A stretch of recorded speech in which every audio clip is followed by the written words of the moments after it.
ঘটনাটা কি হয়েছে?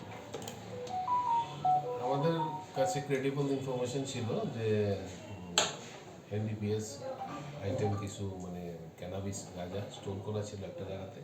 তো আমরা এখানে প্রতিনিয়তই এগুলির বিরুদ্ধে আমরা রেড আমাদের বিশালগড় পুলিশ স্টেশন জারি আছে।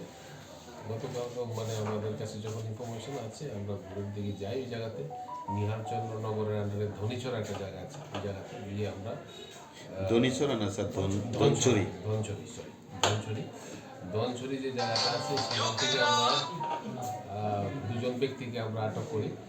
তাদের কাছ থেকে আমরা তাদের পজিশন থেকে 50 কেজি ড্রাই গাঁজা আমরা সিজ করি। আমরা প্রসিডিওর মতে আমাদের এনডিপিএস প্রসিডিওর মধ্যে এদের বিরুদ্ধে আমরা স্পেসিফিক কেস নিয়ে তাদেরকে আমরা আজকে আদালতে প্রডিউস করবো উইথ পুলিশ রিমান্ড।